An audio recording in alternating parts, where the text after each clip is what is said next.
The Democratic Party has a problem.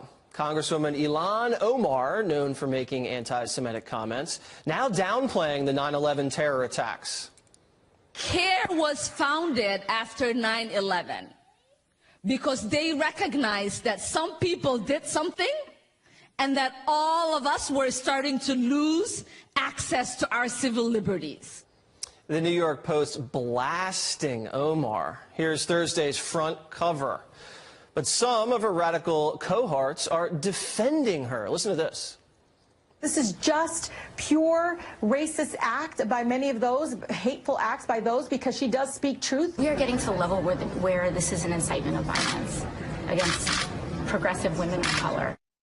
Republican Congressman and retired Navy SEAL Dan Crenshaw also sounding off against Omar, tweeting this. First member of Congress to ever describe terrorists who killed thousands of Americans on 9/11 as some people who did something, quote unquote. Unbelievable. AOC coming to Omar's defense with this ridiculous response. You refuse to co-sponsor the 9/11 Victims Compensation Fund, yet have the audacity to drum a resentment towards Ilhan with completely out-of-context quotes. In 2018, right-wing extremists were behind almost all of U.S. domestic terror killings. Why don't you go do something about that? Congressman Dan Crenshaw joins me now. I mean, I'm almost at a loss for words, Congressman, and we can just take this one at a time. How would you like to respond to AOC saying that you need to do something about it? I mean, you did lose your eye protecting her, fighting overseas for our country. Yeah, I know. There's a lot to unpack there, right? And it's like you said, it's almost not worth responding to.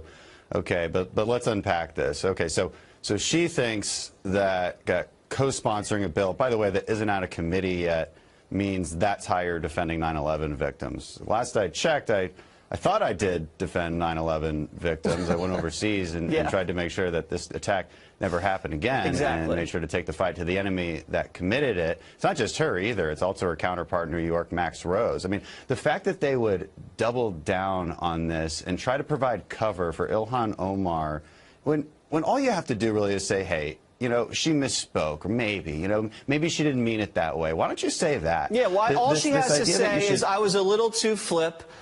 Perhaps my language was a little too imprecise. I know that 3,000 people died on that horrible day, and those some people were radical al-Qaeda terrorists who we've been trying to bring to justice. But she doesn't do that. She actually doubled down with this tweet. Look at what Omar tweeted about this. This is from, I guess, the other day. The people and the people who knocked these buildings down will hear all of us soon. That's President George W. Bush. Was Bush downplaying the terrorist attacks? What if he was a Muslim? I mean, George W. Bush went to ground zero when there was still smoke up there, and we didn't even know it was al-Qaeda exactly. And he says, you know, they brought these buildings down, and he went into Afghanistan and he did something about it. What is she doing? I don't know. I think she needs to hire a different comms director. I don't even know what she's getting at with that particular tweet. Again, there's too much material here. It comes at us every single day, Jesse. And I think especially is I don't like the fact that they try to use her gender or her Muslim faith or her race as a shield. Like, she says whatever she wants. It's crazy and completely irresponsible for a sitting member of Congress. And then the minute you criticize her, she says, oh, you're attacking me because I'm a Muslim, or I'm a woman, or I'm black. Right. And this is the worst kind of argumentation. So what they're doing is they're trying to silence any kind of arguments against them. Why? Because they don't actually have an argument to make. So what they do is they'll use identity to try and silence anyone else from saying anything. You're not allowed to say that because of who I am. Right. Sorry, no, that's not how things work in a democracy, and especially amongst members of Congress. We are supposed to debate ideas. If you say something, we should call it out. I mean, that is the point of this. That's why we were elected. So to say that you're not allowed to talk about something because of identities is nonsense. And it's also sort of bigoted in itself, because you're assuming that everybody of a certain skin color or gender should think a certain way. And that is really wrong. It's the content of your character that matters. It's the ideas that you have, and that's what we should actually be debating here. Yeah, because if that congressman or woman said the exact same thing she said, and it was a straight white male, we would still be saying, do not say that. What are you talking about? It has nothing to do with what she looks like. It's what comes out of her mouth. You know, she's, 3 months in, she's already caused a huge headache for Nancy Pelosi, so that's fun to watch. But besides that, I mean, I don't see... Pelosi, by the way, also is a co-sponsor on that bill that AOC mentioned. Yeah, that's right. So, all right, Congressman... I mean, it's nonsense, of course. Congressman, we'll leave it at that. Thank you for serving our country. You did a lot more than what AOC did, so let's remind everybody about that. Have a great rest of the weekend. Thank you. For more on what Kim Jong-un's strategy and his goal could be, let's join by Daniel Hoffman. He's a former CIA station chief who served in Moscow, Iraq, and Pakistan, and is a Fox News contributor. So, Daniel, why is Kim saying that we have to change when basically he's done so little? He's not identifying his nuclear facilities. He has no international inspectors going in there. He's not stopping his program, and he's not ending his human rights abuses that are just horrendous. Right. He's done none of those things. And, in fact, he's really short on specifics as far as what would need to get done in order for a deal to actually happen by the end of the year.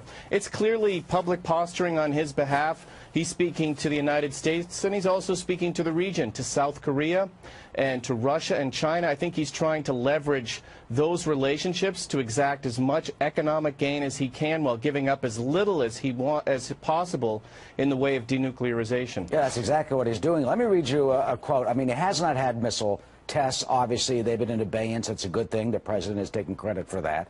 He has not dismantled part of one facility that apparently was inoperable anyway. Here's what he said. Ready for this one? Quote, if the United States approaches us with the right manner and offers to hold a third North Korea-U.S. leaders summit on the condition of finding solutions we could mutually accept, then we do have a willingness to give it one more try. We will wait with patience until the end of the year for the United States to come up with a courageous decision. But it will be clearly difficult for a good opportunity like last time to come up. I mean, who is he? Who is he telling us that we have to change when he's the one who's violating international law? Right, and I am absolutely sure that Secretary Pompeo and his team, with support from our intelligence community, is analyzing every word from Kim Jong-un. Remember, he made that speech to his rubber stamp legislature, but again, it was meant for consumption in the region and beyond.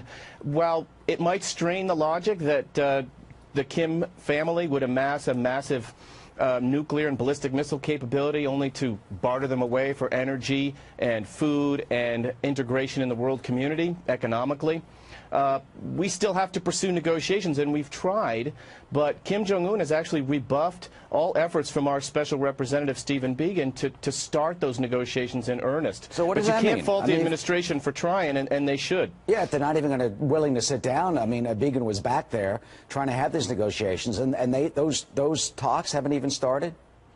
Right, and I think that as we press ahead with efforts to negotiate, that does enhance our efforts to continue the sanctions regime. When we say we're trying to negotiate with Kim Jong-un, but he's not a willing negotiator, then we should be able to continue to get the strong UN sanctions that we have, the strongest thus far in the history, even though Kim Jong-un is trying to break those sanctions by exporting labor and weapons to places like Libya and Syria and Yemen, as well as coal. But I think we're still pressing ahead on both of those fronts. It's the right policy. I think the administration's probably also looking at the eventuality. If that doesn't succeed, then we may enter a phase of arms control where we continue to press for North Korea not to mount tests of their ballistic missiles and their nuclear weapons, and maybe hold off on building out their arsenal. What the continued discussion does do is probably limit the likelihood of a return to fire and fury. As Winston Churchill used to say, better to be jaw-to-jaw talking than at war. That's true. The missiles have been held in abeyance for now, but he did send a disturbing message. He appointed Cho Rae-hae as the nominal number 2, the head of the Supreme People's Assembly. Now, Che, I mean, he is on the U.S. sanctions for human rights. This guy apparently is one of the leaders of the brutal regime that has killed people, terrorizes people, punishes them and tortures its own citizens. I mean, what does that mean if they put him on the #2 spot? Isn't that a slap in our face? Well, I think it's actually perhaps that, but it also reflects Kim Jong-un's own internal dynamics. He projects an image of strength and power, but really his regime is brittle, like most autocracies, and he is very concerned about the potential for a fifth column to usurp power from him. Just remember that it was a few years back when he killed his half-brother in a Malaysian airport with a nerve agent, and that was designed to send a message to his own potential opponents not to try anything, or else they would see the same fate.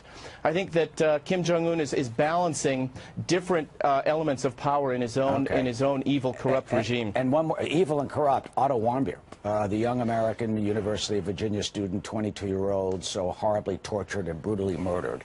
He did not steal a poster that was false propaganda.